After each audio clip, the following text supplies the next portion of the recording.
Well, we begin with breaking news out of Israel. Prime Minister Benjamin Netanyahu has declared that Israel is at war after a surprise rocket and ground attack from Gaza militants early this morning. In a video message, Netanyahu addressed the nation saying the enemy will pay an unprecedented price. He concluded his message with this: we are at war and we will win it.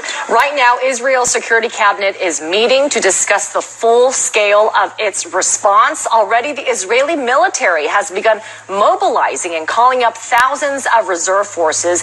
And we've just learned that at least 22 people have died since the attacks began 6 hours ago. Let's go now to CNN's Hadass Gold from Jerusalem. Bring us up to speed on what's happening on the ground now and the fact that these were surprise attacks. I mean, how did Israel not see this coming?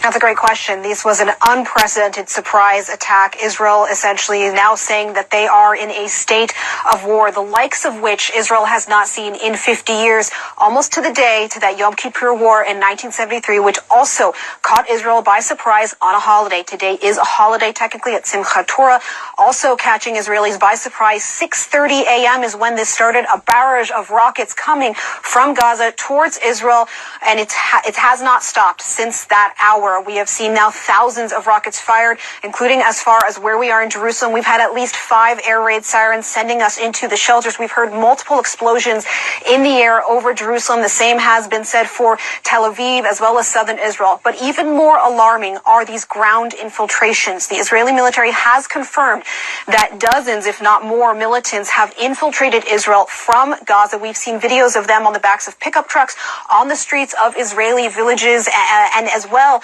as we know from the Israeli military that they are currently actively engaging in firefights with militants on the streets of several villages, as well as 2 army bases, as well as the border crossings. We have heard harrowing tales from Israeli civilians who are hiding in their safe rooms, in their bomb shelters, in their houses. They say that militants are firing just outside their door, trying to enter their homes. We do have reports of captured and or killed Israeli soldiers and civilians. We do not have that confirmed yet from the Israeli military, but we have seen videos that Reuters has published of what appears to be at least 1 tank and an Israeli soldier being taken out of that tank by Palestinian militants. And in addition, we have seen videos, and our own team in Gaza has seen Israeli military vehicles being brought into Gaza.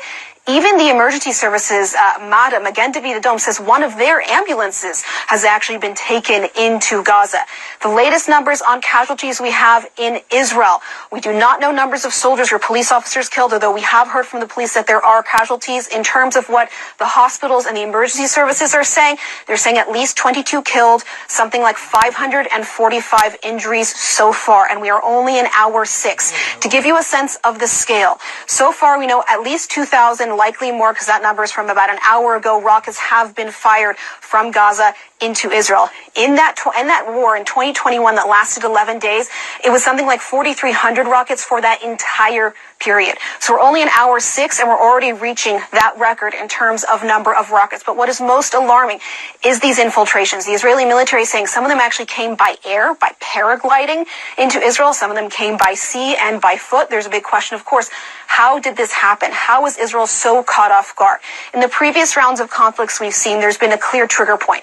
Maybe there was an Israeli police raid on the Al-Aqsa Mosque compound, which is also known as the Temple Mount, holy to both Jews and Muslims, or a high-ranking militant official was captured in some way.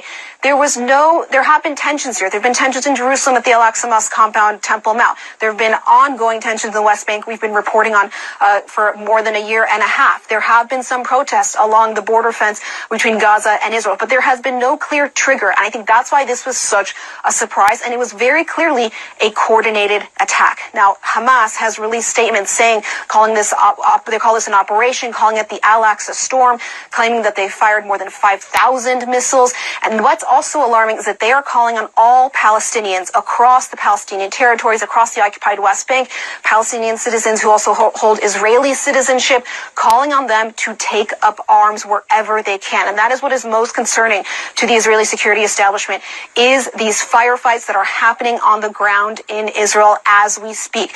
This is an unprecedented state of war for Israel, the likes of which they have not seen in 50 years.